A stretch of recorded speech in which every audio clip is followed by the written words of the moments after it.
யாக்கோபு 1:27. திக்கற்ற பிள்ளைகளும் விதவைகளும் படுகிற உபத்திரவத்திலே அவர்களை விசாரிக்கிறதும் உலகத்தால் கரைபடாதபடிக்கு தன்னை காத்துக் கொள்ளுகிறதுமே பிதாவாகிய தேவனுக்கு முன்பாக மாசில்லாத சுத்தமான பக்தியாயிருக்கிறது. என் அன்புக்குரிய கர்த்தருடைய பிள்ளைகளே, வேதம் சொல்கிறது, எது சுத்தமான பக்தி என்றால் தேவனுக்கு முன்பாக மாசு இல்லாத சுத்தமான பக்தியா இருக்கிறது. எது என்றால் திக்கற்ற பிள்ளைகளும் விதவைகளும் படுகிற உபத்திரவத்திலே அவர்களை விசாரிக்கிறதும். என்ன செய்யணுமா? என்ன செய்யணும்? என்ன ஊழியம்? விசாரிக்கிறது ஒரு ஊழியம். ஆமென் சொல்லுங்க. என்ன ஊழியம்? விசாரிக்கிறது ஒரு ஊழியம். வேதம் சொல்லுகிறது, அவர் உங்களை விசாரிக்கிறவர் ஆனபடியால் உங்கள் கவலைகளை அவர் மேல் வைத்து விடுங்கள். அல்லேலூயா. யார் விசாரிக்கிறது? அவர் உங்களை விசாரிக்கிறவர் ஆனபடியால். அவர்னா யாரு? இயேசு, கர்த்தர், ஆண்டவர், தேவன்.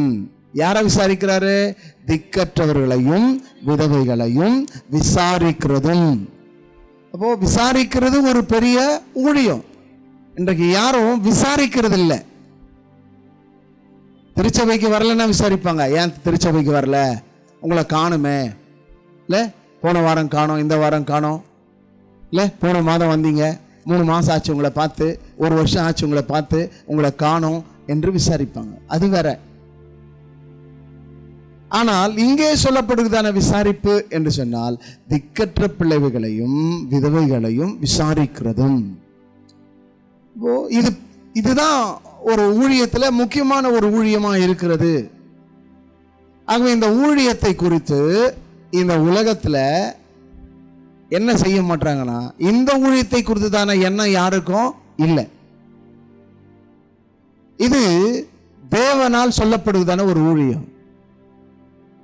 பழைய ஏற்பாட்டின் காலத்துல இஸ்ரவேலுக்கு கர்த்தர் சொல்லப்பட்டதான காரியங்கள், இஸ்ரவேல் ஜனங்கள், அந்த ஜனங்களுக்கு போதித்த ஒரு ஊழியம். மோசே போதிக்கிறான் அவர்களுக்கு. யார் போதிக்கிறது? மோசே போதிக்கிறான். மோசே இஸ்ரவேலின் இரட்சகனாயிருந்தான், இஸ்ரவேலை வழிநடத்தக்கூடியவனாயிருந்தான். ஆகவே இஸ்ரவேலை வழிநடத்தக்கூடிய மோசே, இவ்வளவு ஜனங்களை நீ ஒருவன் எப்படி விசாரிப்பது? அவனுடைய மாமா அவனுக்கு ஆலோசனை தருகிறார். நீ ஒரே ஆள் இவ்வளவு பேரை விசாரிக்க முடியாது. ஆக விசாரிப்பதற்காக நீர் சிலரை ஏற்படுத்த வேண்டும். 10 பேருக்கு ஒருவராக, 100 பேருக்கு ஒருவராக, இல்ல 1000 பேருக்கு ஒருவராக என்று விசாரிக்க வேண்டும் என்று சொல்லி விசாரிப்பதற்காக 10 பேருக்கு ஒருவனை மோசையின் மூலமாக ஏற்படுத்தப்பட வேண்டும் என்று மோசையின் மாமா மோசைக்கு ஆலோசனை சொன்னான். ஆனால் ஒட்டுமொத்த இஸ்ரவேலருக்கும் ஆலோசனை கொடுப்பதற்காக கர்த்தர் மோசையை தான் வைத்தார். யாரை வைத்தாருங்க? மோசையை தான் வைத்தார். மோசையினிடத்தில் ஒவ்வொருவரும் வந்து ஆலோசனை பெறுவார்கள். மோசே அவர்களை விசாரிப்பான், அவர்களை உபசரிப்பான், அவர்களை கவனிப்பான், அவர்களுக்கு ஆறுதல் சொல்லுவான், அவர்களை திடப்படுத்துவான், அவர்களை தைரியப்படுத்துவான், அவர்களுக்காக தேவ சமூகத்தில் ஜெபிப்பான். அல்லேலூயா. இது மோசைக்கு கொடுக்கப்பட்ட ஊழியம். இந்த மோசைக்கு கொடுக்கப்பட்ட ஊழியத்தை மோசே சபையாருக்கு சொல்லுகிறான். யாருக்கு சொல்லுகிறான்? சபையாருக்கு சொல்லுகிறான். நாம் திக்கற்ற பிள்ளைகளுக்கும் விதவைகளுக்கும் உதவி செய்ய வேண்டும் என்று சொல்லி. அப்போ மோசைக்கு சொல்லப்பட்டபடினால மோசே அதை செய்தான். மோசே இஸ்ரவேல் ஜனங்களுக்கு சொன்னதுனால இஸ்ரவேல் ஜனங்களும் அதை செய்தார்கள். இது தொன்று தொட்டு வந்தது. இந்த தொன்று தொட்டு வருவதான காரியங்கள் அப்போஸ்தலர்கள், ஆண்டவராகிய இயேசுவினால் ஏற்படுத்தப்பட்ட அப்போஸ்தலர்கள் இதை செய்தார்கள். யார் செய்ததுங்க? அப்போஸ்தலர்கள் இதை செய்தார்கள். ஆகவே இந்த அப்போஸ்தலர்கள் செய்யக்கூடிய இந்த காரியத்தை அப்போஸ்தலர்கள் யாருக்கு சொல்றார் என்றால் சபைக்கு சொல்கிறார்கள். பழைய ஏற்பாட்டின் சபையாரும் இதை செய்தார்கள், புதிய ஏற்பாட்டின் சபையாரும் இதை என்ன பண்ணாங்க? செய்தார்கள். அல்லேலூயா. விளங்குதா இல்லைங்களா? என்ன ஊழியம் செஞ்சாங்க? விசாரிக்கிற ஊழியம். சொல்லுங்க பார்க்கலாம். விசாரிக்கிற ஊழியம் செஞ்சாங்க. யாருக்கு? திக்கற்ற பிள்ளைகளும் விதவைகளும் படுகிற உபத்திரவத்திலே. அப்போ திக்கற்றவர்களும் விதவைகளும் என்ன செய்யறாங்களே, உபத்திரவப்படுறாங்க. எங்க படுறாங்க? சரீரத்திலே அவர்களுக்கு உபத்திரவம் இருக்கிறது, அவருடைய உள்ளத்திலே அவர்களுக்கு உபத்திரவம் இருக்குது, அவருடைய இல்லத்திலே அவர்களுக்கு உபத்திரவம் இருக்கு, சமுதாயத்தில் அவர்களுக்கு உபத்திரவம் இருக்கிறது, எல்லா இடங்களிலும் அவர்களுக்கு உபத்திரவம் இருக்குது. ஆகவே அப்படி உபத்திரவப்படுகிறவர்களுக்கு நீங்கள் என்ன செய்யணும்? உதவி செய்யணும். என்ன செய்யணும்? ஆமா, உபத்திரப்படுவர்களுக்கு கடவுள் உதவி செய்ய வல்லவராக இருக்கிறார். அப்ப கடவுளுடைய பிள்ளைகளாகிய நாமும் உபத்திரவப்படுவர்களுக்கு உதவி செய்ய வேண்டும். யாரெல்லாம் கஷ்டப்படுறாங்களோ, சிலரை பார்த்து சொல்லுவாங்க, அவங்களுக்கு என்னங்க, அவங்களுக்கு பிள்ளைங்க இருக்கிறாங்க, அவங்களுக்கு என்னங்க, அவங்களுக்கு சொந்தக்காரர் இருக்காங்க, அவங்களுக்கு என்னங்க உறவு இருக்கிறாங்க. அவங்க தனிப்பட்ட ஜீவியத்தில் போய் விசாரிச்சு பாருங்க, எந்த பிள்ளை எப்படி பார்க்குறாங்க, என்ன கவனிக்கிறாங்க, என்ன செய்கிறாங்க. அப்படியே தங்க தட்டில் அவங்கள வச்சு அப்படியே சுமக்கிறாங்க மாதிரி பேசிடுறாங்க. ஒரு பிள்ளையாக இருந்தாலும் சரி, 9 பிள்ளையாக இருந்தாலும் சரி, எந்த பிள்ளைகளும் இப்பெல்லாம் தாய் தப்பான என்ன பண்ணுறதில்ல, விசாரிக்கிறது கிடையாது.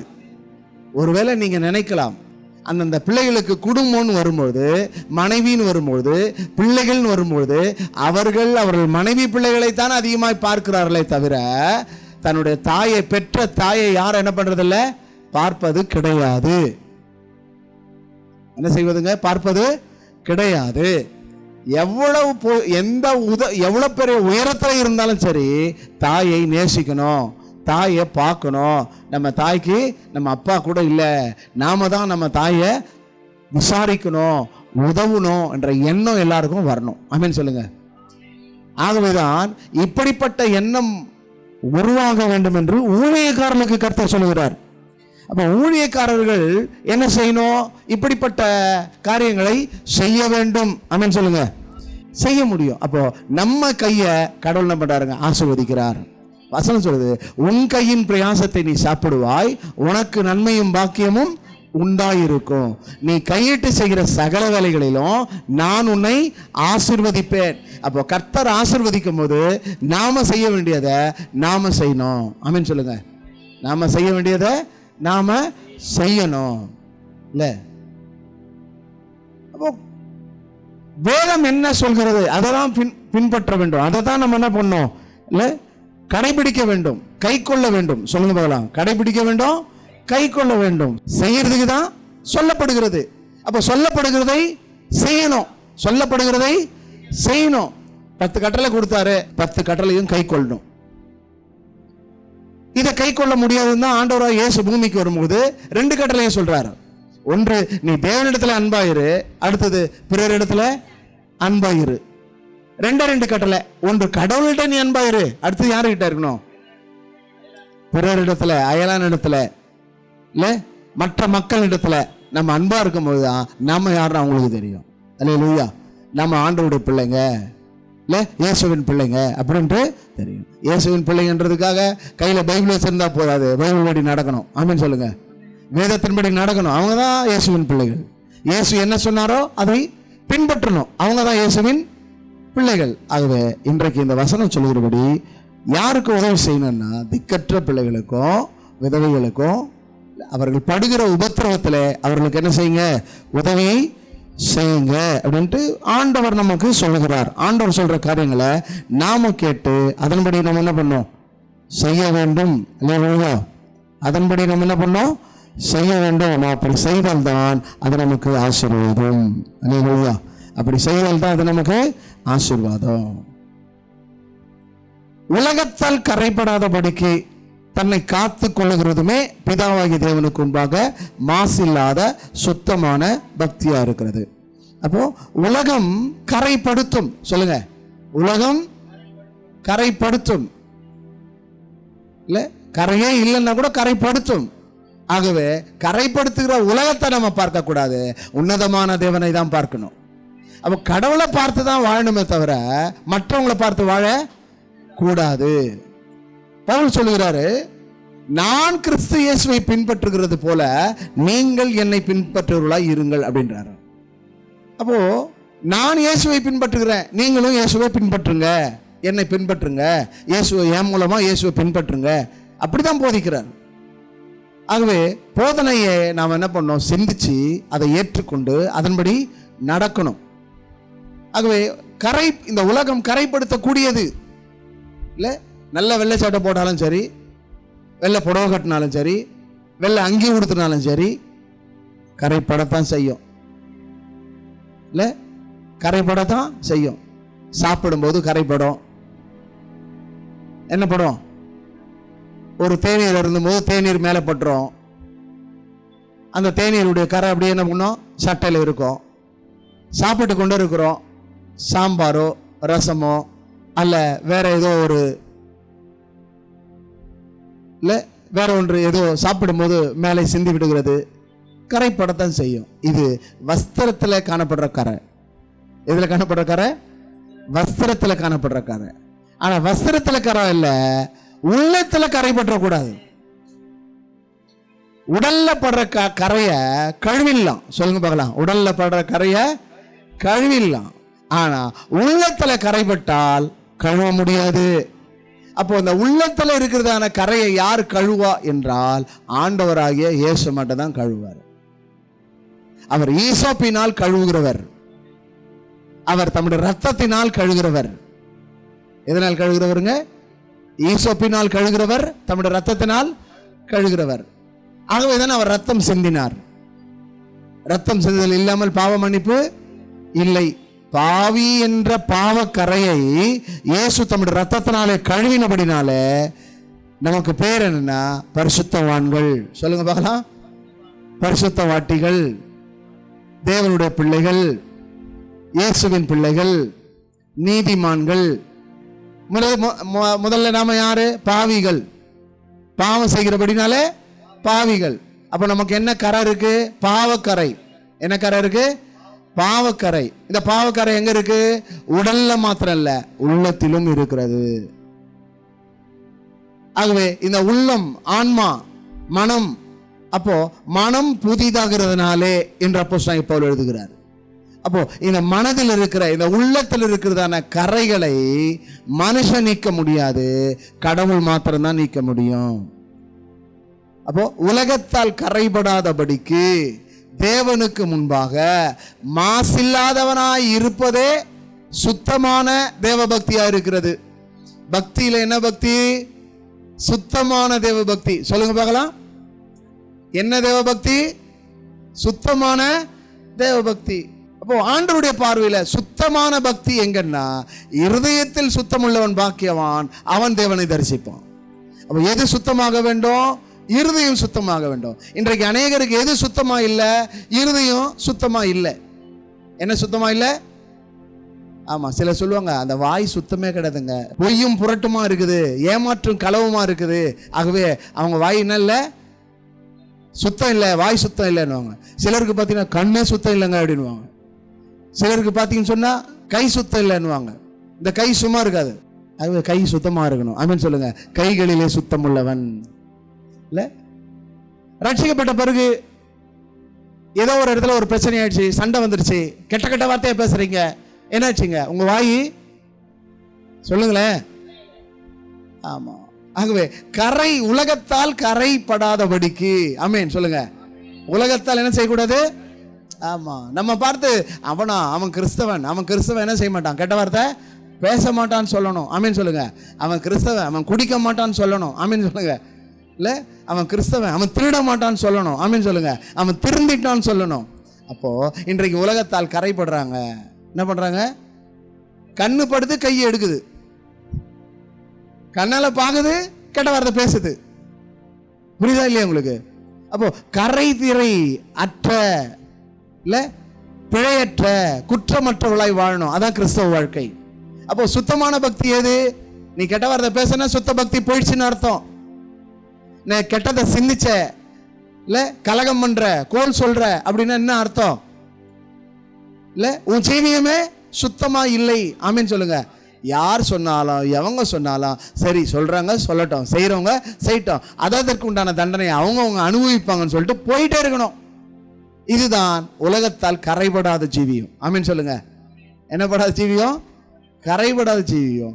உலக மக்களை போல நாமும் பேசிக்கொண்டிருந்தால் நமக்குள்ளே கரை வந்துவிடும். அல்லேலூயா. இல்லை, எங்கே பேசினாலும் சரி, எந்த இடத்துல பேசினாலும் சரி, யார் பேசினாலும் சரி, அதற்குண்டான பலனை கர்த்தர் கொடுப்பாருன்னு சொல்லிட்டு போயிட்டே இருக்கணும். ஆமென் சொல்லுங்க. ஆகவே வசனம் சொல்லுகிறது, விசாரிக்கிறது மாத்திரமல்ல, கரைபடாது இருக்கணும். அதான் சுத்தமான தேவ பக்தி.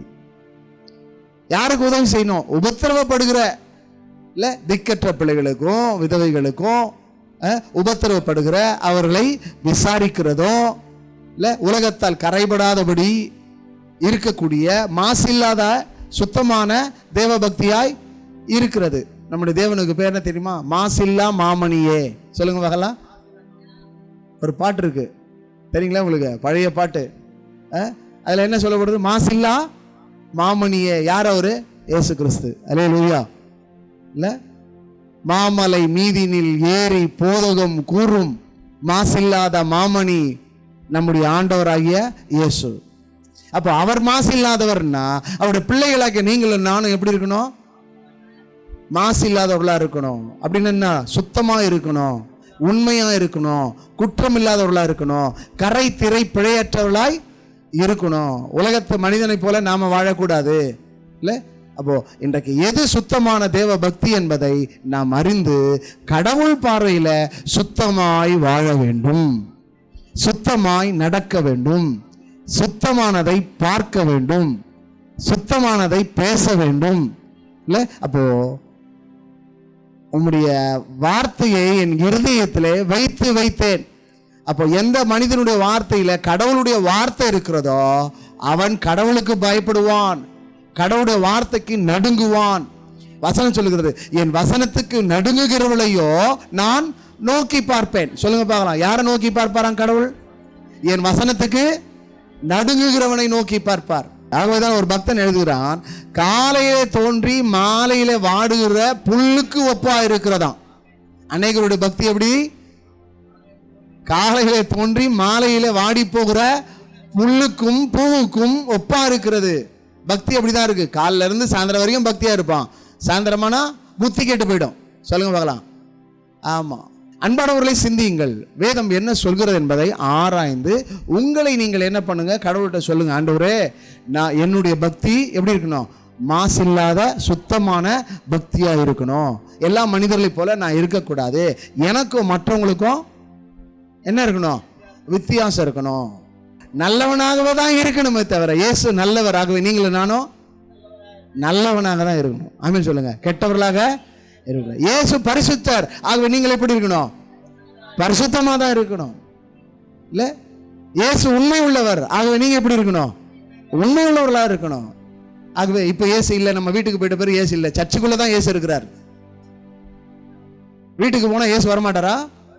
வருவார். அவர் தான் சுவாசம். சொல்லுங்க பார்க்கலாம். அவர் தான் மூச்சு. இல்லை, அந்த மூச்சு எப்படி நம்ம விட்டு வெளியே போயிடும்? போகாது. நமக்குள்ள இருக்கிற மூச்சு இயேசுதான். அந்த மூச்சு இயேசுதான், சுவாசம் இயேசுதான், உயிர். அப்படி எப்படி இயேசு வரமாட்டாரு? வருவார். எல்லா இடத்துலையும் கூடவே இருப்பார். அவர் எங்கும் இருப்பார், உனக்குள்ளே இருக்கிறார்.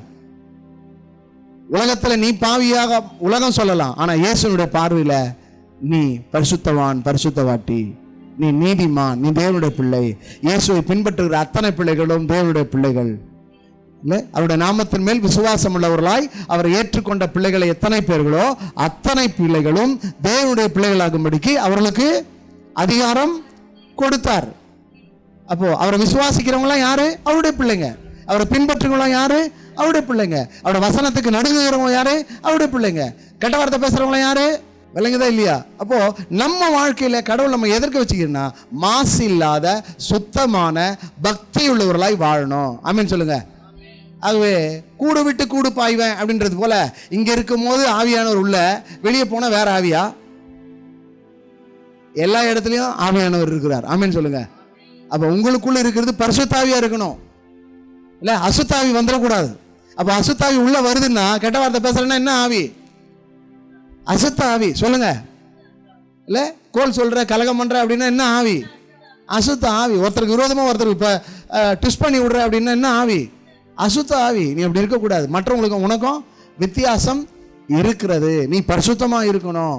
கடவுளுடைய சித்தம் என்ன? நீ பரிசுத்தமாய் வாழ்வதுதான் கர்த்தருக்கு பிரியமா இருக்குது. கர்த்தருடைய சித்தம் என்னன்னா, நீ சுத்தமாய் வாழ்வதுதான் கர்த்தருக்கு சித்தம். ஆகவே நீங்கள் எப்படி வாழ போறீங்க? இல்லை மற்றவங்க பார்வையில் நம்ம வாழ தேவையில்ல, இயேசுவின் பார்வையில் வாழ்வோம். இயேசுவுக்கு முன்பாக சுத்தமான தேவ பக்தி உள்ளவர்களாய் வாழ்வோம். என்ன பக்தி? சுத்தமான, மாசில்லாத சுத்தமான தேவ பக்தி உள்ளவர்களாக வாழணும். அப்போ தேவ பக்தி உள்ள வாழணும்னா திக்கற்ற பிள்ளைகளையும் விதவைகளையும் என்ன செய்யணும்? உபத்திரவத்தில் விசாரிக்கணும். எதில் விசாரிக்கணும்? அவங்க கஷ்டப்படும் போது விசாரிக்கணும். அவங்க நல்லா இருக்கும் போது விசாரிக்கிறது வேற. அவங்க நலிந்து போயிருக்கும் போது, கஷ்டப்படும் போது, அவங்க பசியா இருக்கும் போது, அவங்க பட்டினியா இருக்கும் போது, அவங்களை கவலைப்படும் போது, அவங்க கண்ணீர் விடும்போது, அவங்க ஆறுதலற்று இருக்கும் போது, அவங்க விடாய்த்து இருக்கும் போது, அவங்க தனித்து இருக்கும் போது அவங்களுக்கு ஆறுதல் சொல்லி அவங்களை திடப்படுத்தணும், தேற்றணும், ஆற்றணும். அவங்க என்ன செய்யக்கூடாது? சிலரோட சொல்லு முள்ளா இருக்குது. அமீன் சொல்லுங்க. சிலரோட சொல்லு எப்படி இருக்கு? முள்ளா இருக்குது. தீயினால் சுட்ட புண் உள்ளாரும் ஆறாதே, நாவினால் சுட்டவடு. சில சொல்லிக்கினே இருப்பாங்க, குத்திக்கினே இருப்பாங்க. இல்லை, வெந்த புண்ணில் ஏற்கனவே அவங்க உள்ளத்தில் வாழ்க்கையில் பல உபத்திரவத்தில், பல பாடுகளில், பல பிரச்சனை மத்தியில் இருக்கிறாங்க. அவங்கள போய் ஏதாவது சொல்லிட்டே இருந்தால் என்ன ஆகும்? சொல்லக்கூடாது. அவங்கள ஆற்றணும், தேற்றணும், திடப்படுத்தணும், தைரியப்படுத்தணும். இதை செய்தால் தான் சுத்தமான தேவ பக்தி உள்ளவர்களாக இருக்க முடியும். ஆகவே அன்பானவர்களே, உங்கள் வாழ்க்கையில் இன்றைக்கு கடவுள் சொல்லுகிறாரு, நீங்கள் எப்படி இருக்கணும்னா மாசு இல்லாத சுத்தமான தேவ பக்தி உள்ளவர்களாய் வாழ வேண்டும். அதைத்தான் தேவன் விரும்புகிறார். ஆகவே கண்களை மூடி ஆண்டவர் நோக்கி நாம் ஜெபம் செய்ய போகிறோம். எல்லாம் கண்களை மூடி கொஞ்சம் எழுந்து நிற்போமா? வானத்துக்கும் பூமிக்கும் தேவனாகிய கர்த்தாவே, இந்த மாலை நேரத்தில் உங்களுடைய சமூகத்திலே கூடி வந்திருக்கிற நாங்கள் இன்றைக்கு கேட்ட வசனத்தின்படி திக்கற்றவர்களும் விதவைகளும் உபத்திரப்படுகிற அவர்களை விசாரிக்கிறதும் தேவனுக்கு முன்பாக மாசில்லாத சுத்தமான தேவபக்தியாக இருக்கிறது என்று வாசித்தோமே. ஆகவே இந்த பூமியில நாங்களும் ஆண்டவரே உலகத்தால் கரைபடாதபடிக்கு மாசில்லாத சுத்த தேவபக்தியாய் காணப்பட எங்களுக்கு உதவி செய்யும். உலக மனிதனை போல நாங்கள் வாழாமல் உன்னதமான தேவனுடைய குமாரர்கள் குமாரத்திகள் என்று வாழும்படி எங்களுக்கு உதவி செய்யும். இந்த நாளிலே இந்த வார்த்தை கேட்கிற ஒவ்வொருடைய வாழ்க்கையிலும் மாசில்லாத சுத்தமான தேவபக்தியை கட்டளையிடுவீராக. உங்களுடைய வருகை மிக சமயமா இருக்கிறது. உங்களுடைய வருகைக்கு பரிசுத்தம் இல்லை என்றால் போக முடியாது. ஆகவே பரிசுத்தம் உள்ளவர்கள் மாத்திரம்தான் பரலோகத்துக்குள்ளே பிரவேசிக்க முடியும். ஆகவே எங்களை பரிசுத்தப்படுத்தும். எங்கள் ஆவி, எங்கள் ஆத்மா, எங்கள் சரீரத்தை பரிசுத்தப்படுத்தி கரைத்திரை படையற்றவர்களாய் மாசில்லாதவர்களாய் எங்களை நிறுத்தும். தொடர்ந்து இந்த கூட்டத்தில் கலந்து கொண்டிருக்கிற ஒவ்வொருடைய வாழ்க்கையிலும் சமாதானம் உண்டாகட்டும், ஆறுதல் உண்டாகட்டும், ஆசீர்வாதம் உண்டாகட்டும், ஆரோக்கியம் உண்டாகட்டும், நல்ல சுக பலன் உண்டாகும்படி ஜெபிக்கிறோம். ஒவ்வொரு குடும்பங்களிலே ரட்சிக்கப்படாதவர்கள் ரட்சிக்கப்பட ஜெபிக்கிறோம். ஒவ்வொருவரும் ரட்சிக்கப்படணும். இந்த ஜெபத்தின் மூலமாய் ஆண்டவர் ஒவ்வொரு குடும்பமும் சந்திக்கப்படுவதாக, ஒவ்வொரு பிள்ளைகளும் சந்திக்கப்படுவார்களாக. குடும்பத்தில் உள்ள மகன், மகள், ஆண்டவர் மருமகன், மருமகள், பேர குழந்தைகள் எல்லாரும் மனம் திரும்பணும், ரட்சிக்கப்படணும். கர்த்தர் ரட்சிப்பை கட்டளையிடும்படியாக ஜெபிக்கிறோம். அப்படியே செய்யும். இயேசு ரட்சக நாமத்தில் பிதாவே, ஆமென்.